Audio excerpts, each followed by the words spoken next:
Oh,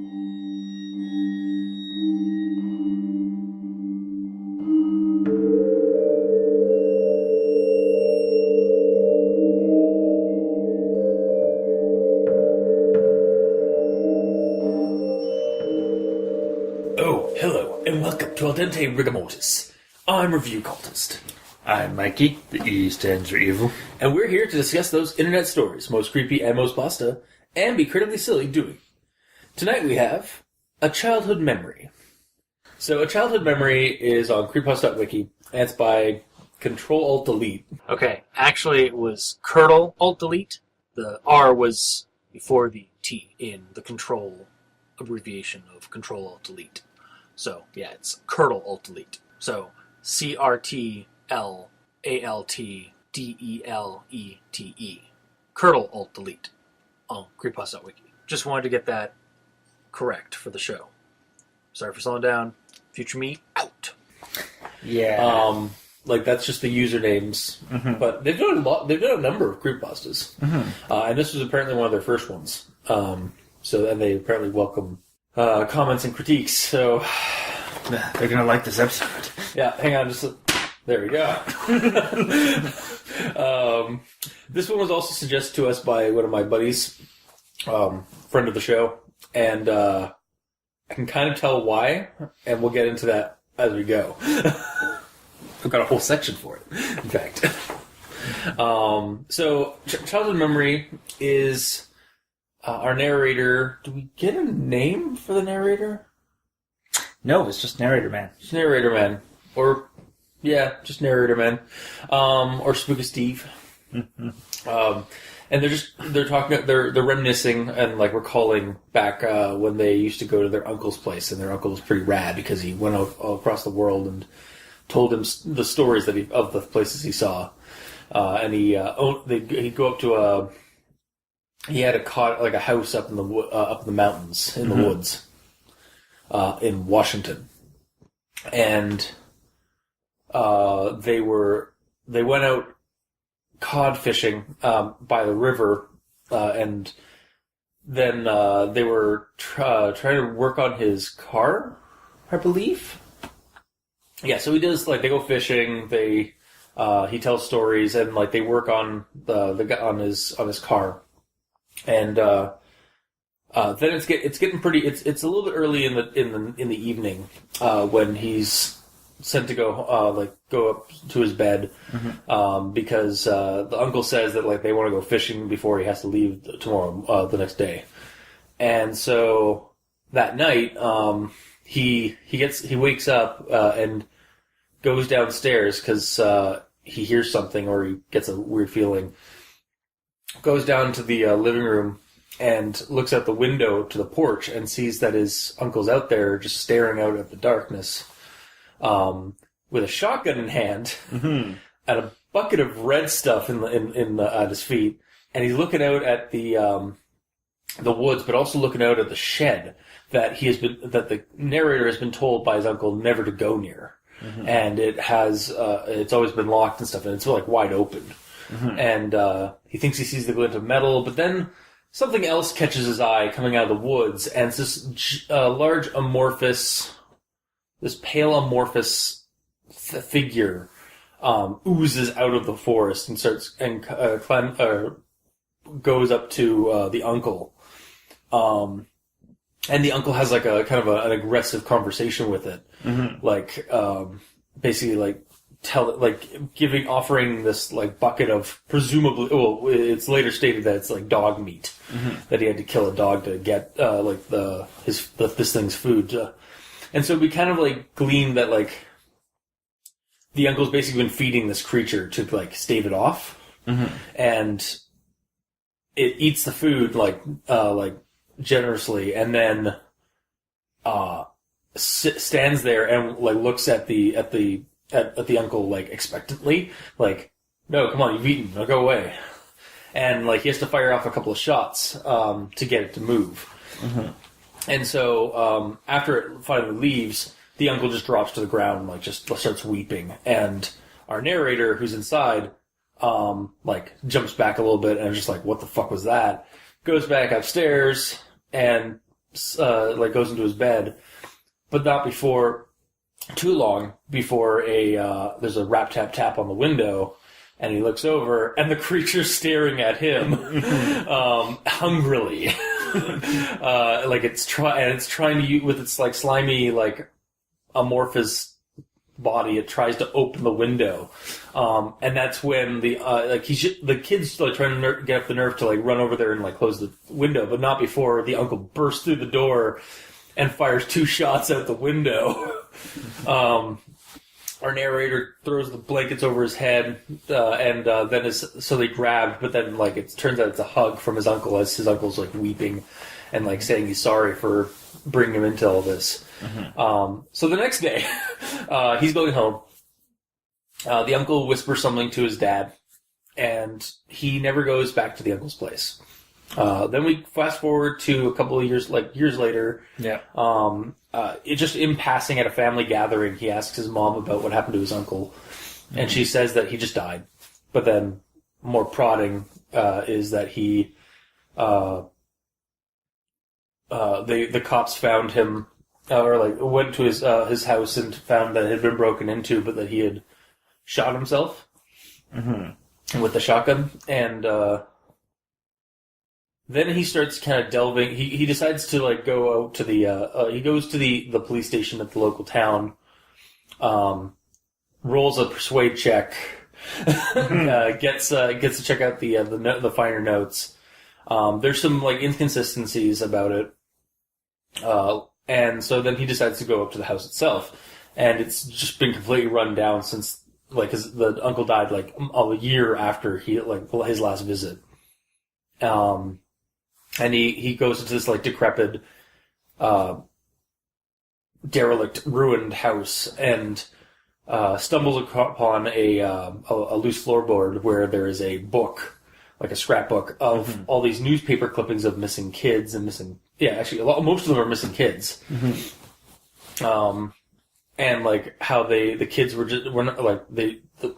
did it would just like got in, left no trace, and just took the kid. And the only thing that they ever found was like clear liquid. So he's getting creeped out. It's getting close. Night's starting to descend. So he starts leaving, and then he hears something in the woods, and that's when the creature comes out of the woods, and it's got somebody inside of it, like, and that's digesting. And it looks like it has, it's connected to like a larger entity somewhere in the woods. Like it's part of a bigger thing. Like it's this thing that's been like, that came out to the uncle or came out to him is just a small appendage of something bigger out in the woods. So, he nopes out, he runs, he flees, and he makes it home and just like doesn't leave his house for a couple of days. Apparently there's a fire in the forest that burns down the house and burns down like a good chunk of the forest, and he hopes that would have killed the creature. But then missing kids reports start coming in from local towns around that area with the same MO of the creature. So it's still out there, and that's where the story kind of ends. So, let's go into everyone expects the Grandma Inquisitions at this point. Nathan wasn't much older than my dad, whom was in his late 30s, but he certainly looked older. So, recently sat down and refreshed myself on this, but the whom should actually be just a who. Basically, the rule of thumb is when him or her could be replaced with the word rather than he or she in a sentence, that's when you use whom over who. So him, her is whom, he, her is who. Okay. Yeah. I actually had to sit down because I was like, it's always kind of bugged me, and I remember like in English class like being told about it, but I just like had to refresh myself, and then I found this like little like rhyme online on how to like figure it out. So the next thing is. It head snaked from its body and sat inches from Nathan's face. It's supposed to be its head. The next one. As I stared at the ceiling, that I became aware of a light scratching on the window. So I think you need to get rid of that and add a comma. So it's, as I stared at the ceiling, comma, I became aware of a light scratching at the window. Yeah. My next one, which is super nitpicky. I wanted to scream, but it felt as though every muscle in my body had locked up. So yeah, nitpick. I feel that it, like when it says like, but it felt as though every muscle in my body should be replaced with, I felt that every muscle in my body, since it is used a lot to describe the creature in the story, and you don't want to create confusion like between like what is feeling things. Also, this uses a lot of he and it at the beginning of sentences, like throughout the story. It could be worked on to help the story be less repetitive. Like maybe give the character a name, or like make a little bit more descriptor of the creature when you're mentioning it. So.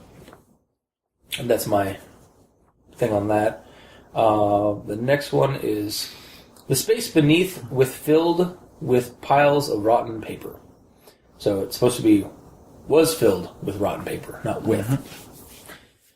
And then this one is, but a cold chill rang down my neck. But a cold chill rang down my spine when I got a better look at it. So it's supposed to be ran down my spine, not rang. Like you're not wringing sweat down or a cold chill down the spine. Unless it's vibrating. Maybe, yeah. I mean, yeah, I guess so. But I mean, at the same time, like usually the word is ran. Yeah. Like a pair of pearl white teeth curling into a vicious smile. Pair or set? It's pair. Is it pair? A pair of white teeth? Well, or a pair based of on the pearl white monster, teeth? Yeah. Multiple mouths. No, that's. I mean, like, because like when I'm thinking of pair in this, I'm thinking it's just like two teeth. You hear what I'm saying, right? Yeah, but it could very well be a pair of two sets of teeth. Then just say a set of pearl white teeth, because that way it rings that it's a set of teeth, like an actual mouth. But it could be two mouths. Okay, then have a set of pearl white teeth, then like combined and curled into a vicious smile. that would be right. Like it just a little confusing. Also might be a nitpick, but and then my final grammar inquisition. The old Victorian was destroyed, along with half the woodlands, in a massive forest fire. Prior to this being mentioned, it was discussing his desire to kill the creature, and then next paragraph we get this. I feel like this needed recently. The old Victorian was destroyed at the beginning of the story, like recently. Something to segue this update, because like it's like you're reading the first, the last one where he's like kind of grieving and like I should have done something. I want to do something. I want to kill this creature. The Victorian's destroyed, and like there's a forest fire. I was like, wait, oh okay, like there was like no like real segue between those two paragraphs. No transition. Yeah. It's just, I want to do something, and then it's done. Like, there's no update, like no like divider line or like to say that passage of time had happened. Just yeah. And that's my grammar inquisitions. So, Mikey, these dents are evil. What do you got? How many its? Do you have an it story? Yeah, because it'll be the entire American story. Backed by popular demand, I have an it story. You actually? Yes. Yes. But we'll start with a grammar inquisition that has it's, and it actually is what sort of prompted the it story. Because this is the beginning of a paragraph. Yeah. It looked at it for a moment before another head emerged from it. And, like, in context of that story, like, it's the creature, like, looking... It is the creature looking at itself, right? No. What is it looking at? It's looking at a bucket. Oh, it's looking at the bucket. This story does suffer a lot from, like, using just he and it, like, as a... as the object of the character, and like you need to like give us more than just he and it. Mm-hmm. All right, so I guess onwards with the it story. Yes, carrying on. I'm just gonna get a blanket, pillow. Tell me a story. It was then that I noticed the shotgun in his right hand, cold steel shimmering in the sunset light. It was a shabbily built mess that Nathan had always kept locked and bolted tight with several chains. It had to have been 7 feet tall, its limbs stretching and morphing as it moved. Its body was deathly white, composed of some amorphous substance not unlike gelatin. Its head, if it could be described as such, looked down upon him. It looked at it for a moment before another head emerged from it, diving into the bucket and consuming the fluid with a loud slurp. Its grotesque, pearly white teeth shone brightly in the waning sunlight. It edged closer towards Nathan, whose form seemed so much smaller than the beast now. It had snaked from its body and sat inches from Nathan's face. It was so close I could see the organs and limbs forming beneath its disgusting pale translucent skin. Its cancerous form was planted firmly against the window, a single arm protruding outwards and scraping the glass. Its mouths all curled into devilish smiles as it stared at me, slime dripping and smearing against the window. It was almost like a scrapbook, but it contained a fairly large amount of newspaper clippings, most of them dated to after my last stay with Nathan. Its limbs splayed about like a spider. It dragged itself out onto the barren field. That is one terrifying scrapbook. That's the old, like, from that, my takeaway from that was that it was a scrapbook. Yeah. Holy God. Yeah, no, this story, like, definitely needs, like, a once-over and fix those, and, like, add a few more, like, objective, like, terms, like, to replace those its. Mm-hmm.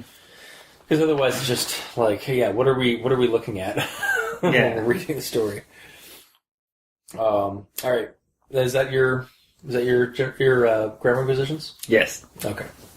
That was a beautiful story. Onward to actual thoughts. So I just have one actual thought, and then I have a segment. But the actual thought I do have is a multi-parter too. So anyway, so go into this. He always talked about people he met or the culture he experienced, oftentimes while we fished for cod in the nearby river. Okay, 2 things here. Number 1, this is technically a grammar position. Would it be cultures, or wouldn't it be cultures, not culture? Because you're globetrotting and telling stories about your globetrotting. So it wasn't one singular culture you were talking about? Yeah. Unless... people you can get away with, because people can be plural, like, and singular at the same time. Unless it's culture as in the culture of the human race, and that creature's actually an alien. Like Nathan? Because no, it's just talking about like how Nathan would tell the narrator the different like cultures and peoples that he encountered on his globetrotting. So Yeah, so it's cultures. yeah. And then the second one is, I don't think cod are a river fish. I really only connect them to coastal oceans. I actually Googled Washington fish species and couldn't locate cod in the list. This is really nitpicky, but it just stuck out to me for some reason. I was like, and maybe it's because I recently went to Newfoundland a couple of years ago, and cod is a big thing out there, and I learned a lot about cod while I was out there, and so when I think of cod, I think of the ocean. I don't think of rivers. Mind you, it is Washington, so a river could go out, one of their rivers could go out to the coast. But again, I did search up fish species and stuff like that, and I did not come across anything that said cod. So it's really nitpicky, but it stuck out for a personal reason. So I had to bring it up. And now we're going to go into a special little segment I like to call the Cultist Corner. So I mentioned earlier that my buddy suggested this one to us, and I found out why as I read the story. So let's just go and dive right into the Cultist Corner here. Its body was deathly white, composed of some amorphous substance not unlike gelatin. Human-like eyes peppered its form, moving to and fro in a bizarre frenzy until eventually settling on Nathan. A set of teeth, partly human and partly animal, emerged from the creature. Yeah! Shoggoth in a creepypasta! Woo! It's a Shoggoth. It's legitimately, the first thing I thought of when I read this description. This thing is, legitimately a Shoggoth creature. Next one. Nathan stood there for a moment. He stared into the distance like a statue, the wind blowing through the clearing in a shrieking crescendo. I watched him collapse onto the porch, head between his hands, as he wept. I moved away from the window, unsure what to think. Perhaps crapping yourself in fear might be the option, as I'm sure you and Nathan had to roll a sanity check from that encounter. Next one. When I asked her about him, she unceremoniously told me he died. When I pressed her about it later, she said he died under bizarre circumstances about a year after my last visit. Curious, I decided to investigate further. Ah, yes. The start of a good old-fashioned Call of Cthulhu scenario. I checked into the local police station and managed to sweet-talk the receptionist into letting me look over the files. Ah, so you rolled well on your persuade or diplomacy check. The report stated that the house showed signs of forced entry, yet Nathan had apparently died of a self-inflicted shotgun wound. So as the Shoggoth came into the house, Nathan failed his last hard sanity check and just chose the easy route. The next one. The house was equally destroyed. Graffiti and peeling paint coating its monolithic walls. I broke open the door and poked around for a few hours. I still found nothing, apart from an insane amount of cobwebs and dust. A very nice staple setting for his Call of Cthulhu scenario. It's just a decrepit Victorian home in the woods that has decades of neglect. I rummaged through the mess and found a small leather-bound book. It was almost like a scrapbook, but it contained a fairly large amount of newspaper clippings. Most of them dated to after my last stay with Nathan. Strange or forbidden tome discovered? Check. Creepy newspaper clippings involving the Mythos connection? Double check.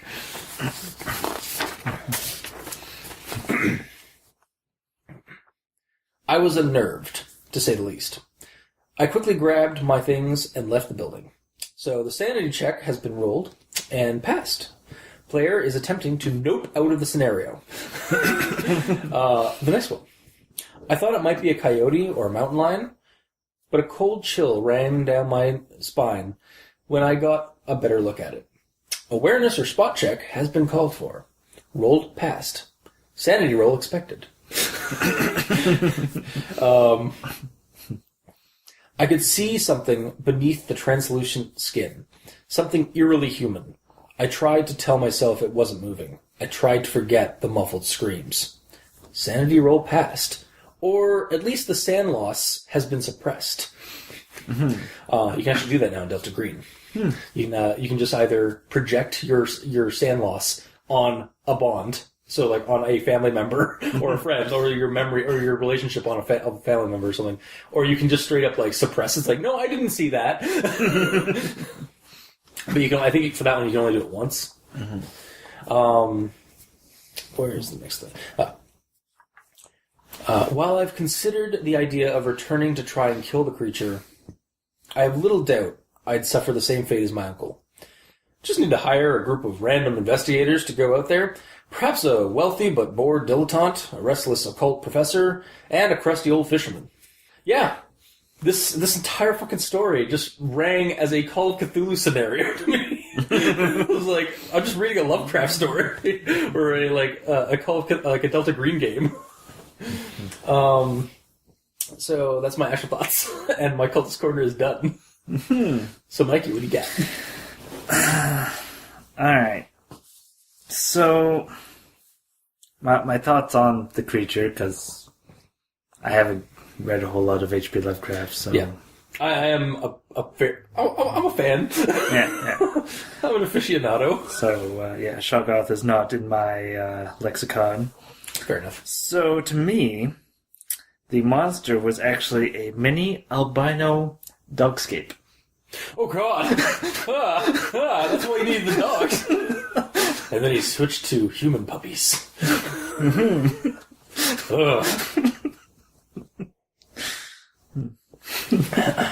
Yep. What's creepier about this creature is that, like, at the end, we find out that there's actually, like, a giant tubular, like, connection to it that goes deeper into the woods. So what we were encountering throughout the story was just, like, a smaller part of it. Yeah. Like, that's what's creepier. Like, there's a bigger, like, mat, like a bigger Shoggoth in the background, or, like, a bigger dogscape mass deeper in the woods. Well, it's had years to grow. That's true, and it's gone through, like, a crap ton of missing kids.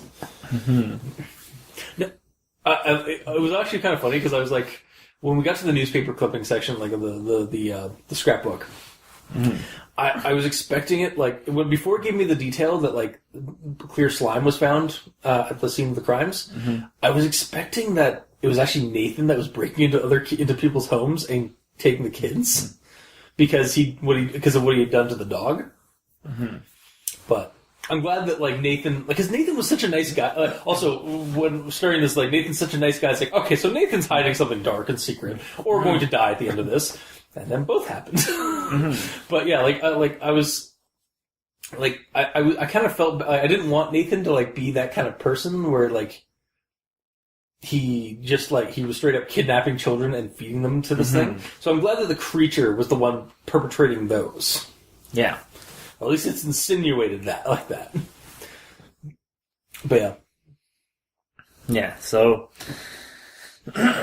well, based on what we're given, it seems like Nathan treated it as a pet. Yeah, I kind of... To a degree. I thought it less of a pet and more of just, like, he's doing it because it's staving off going after him. Like, he's basically, saving his own skin. Because so far he's been able to get by just giving it, like, animals.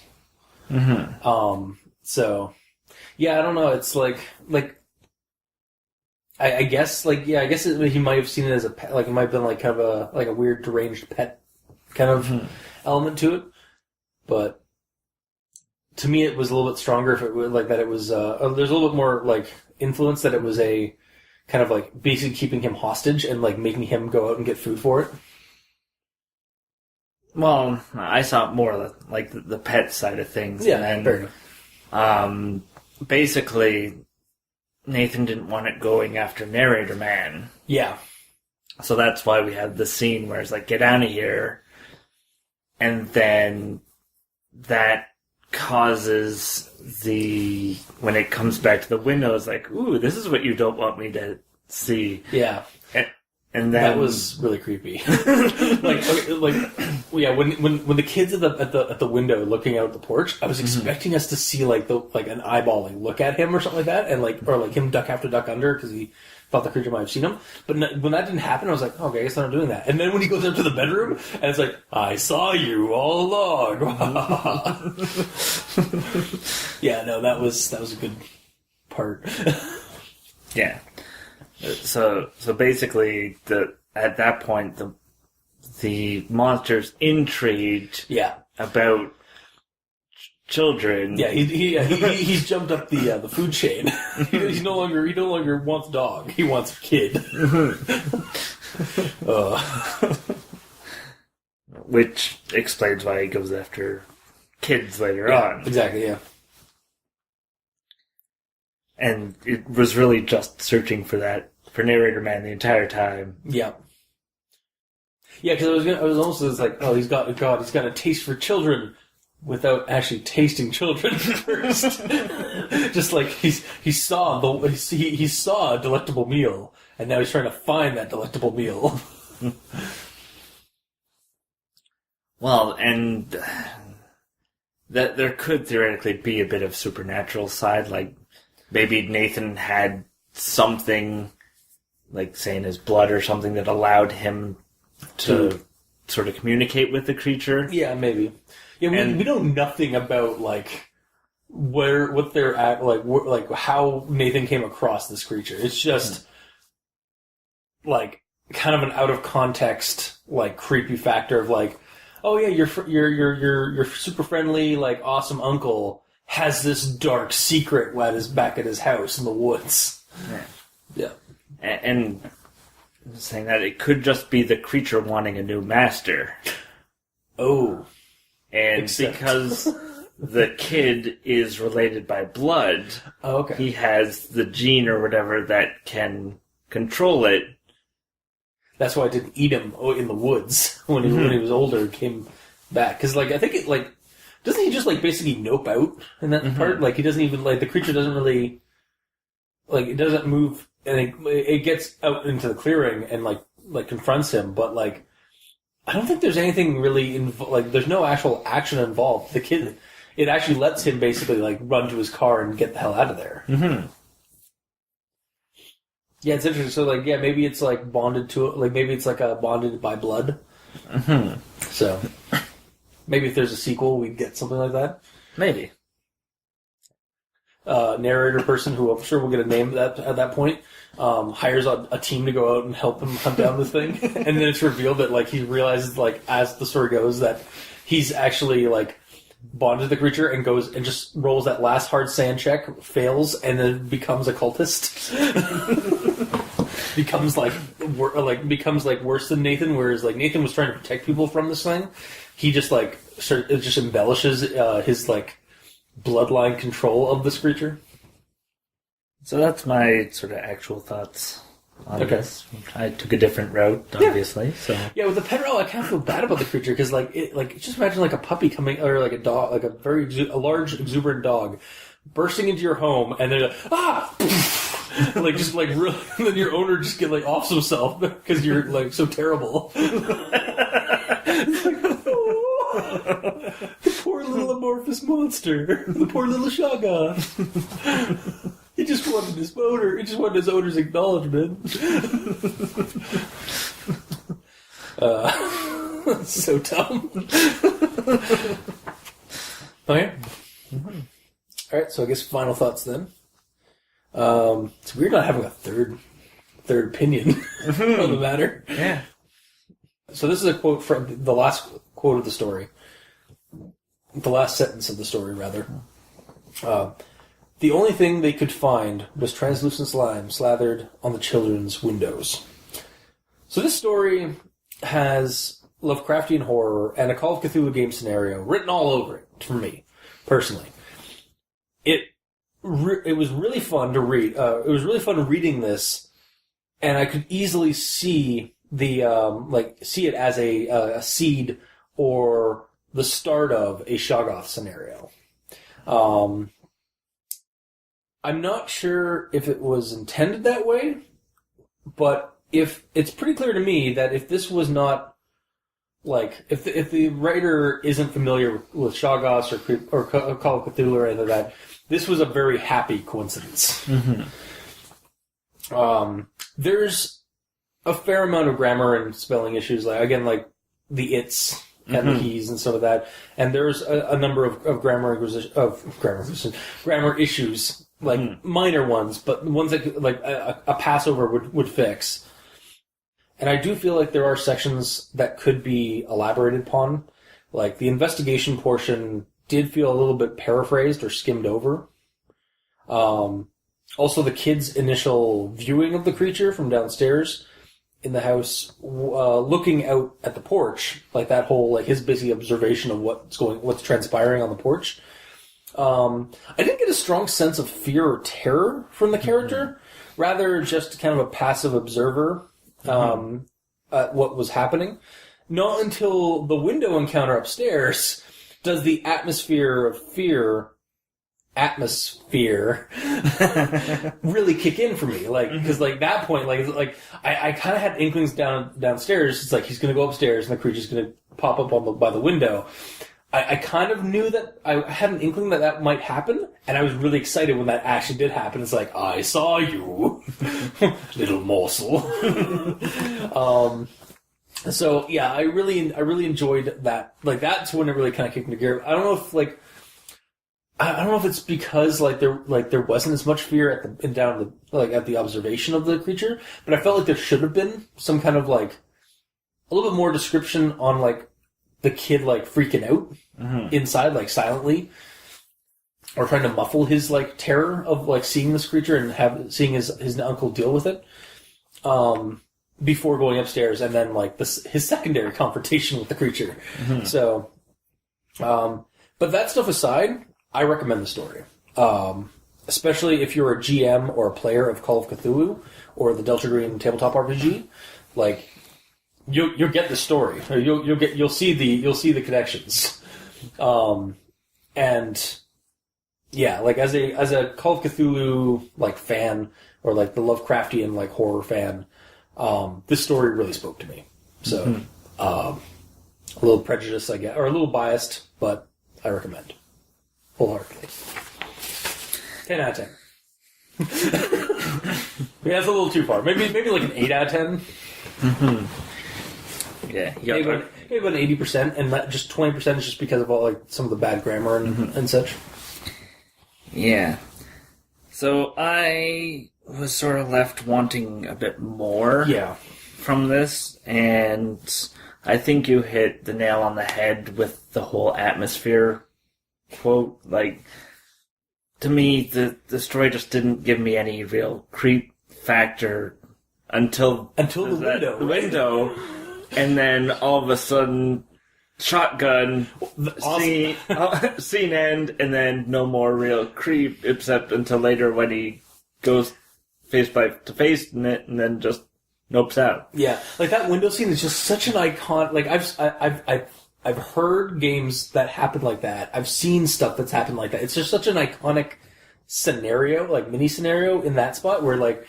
The thing is trying to get into the house, and then, like, the door's kicked open, and the uncle comes running in with the shotgun and fires a couple of shots off at the Shoggoth. Like, that's happening. I'm sure that's happened in a Delta Green campaign somewhere else in internet land. Like, yeah. But yeah, like, there are other spots of the story. Like, again, like, when, this, and the other time it kind of gets there is the end confrontation. Because, like, we do get the thing's eating somebody as it's confronting him, and then we also find out the other dread revelation of it's not just this thing. It's actually this is just a smaller part of a bigger thing. Like that's also even creepier, but it's not as effective. It's somehow not as effective as that window scene. Like that window scene is like you struck gold right there. But yeah, it does need a little bit of work in just like having the character like having the reader feel some creep. You know what would have been interesting?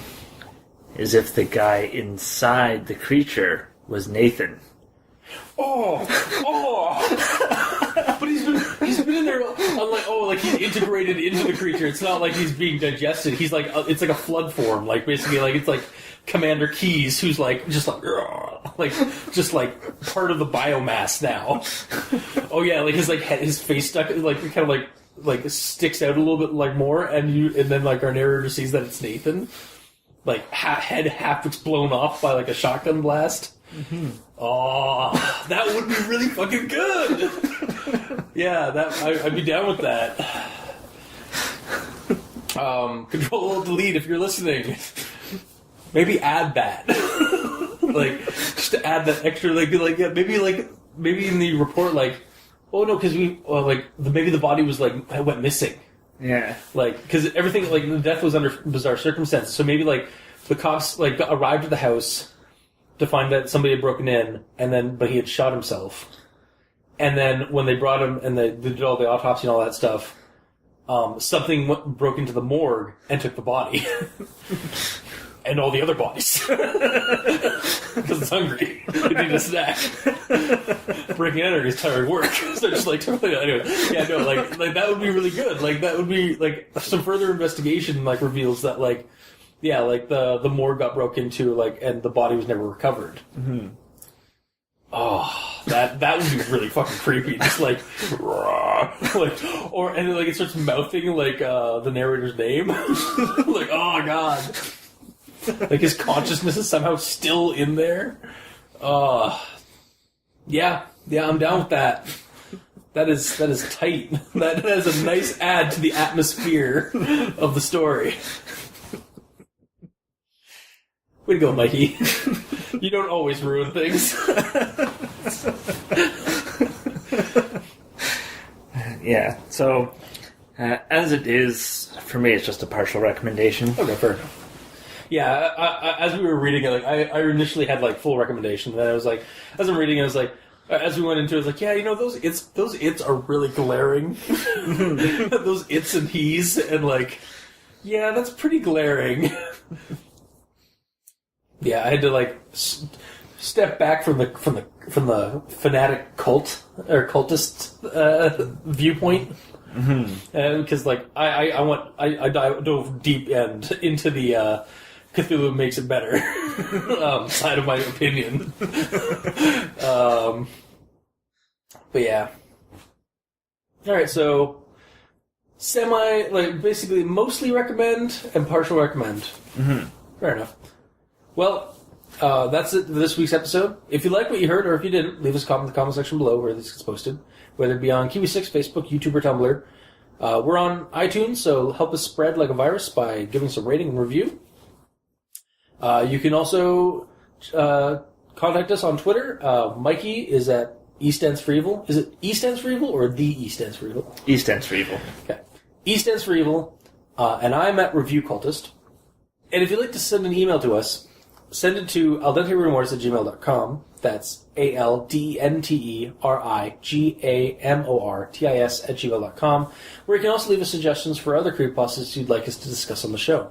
If you'd like to help support the show, you can go to Patreon, look up Al Dente Rigamortis on Patreon, and select the backer tier you'd like to support us at. We have $2 and $5 tier with early access episodes and extra special episodes by myself and my co-host separately. So, also, if you'd like to check out the show's art, you can go to crazyonstews.tumblr.com or our YouTube channel, Al Dente Rigamortis, where you can check out the videos of each episode, which are the title card and the audio smashed together. Until next time, I have been your host, Review Cultist. And I'm Mikey. The E stands for evil. And this has been Al Dente Rigamortis. Sleep well.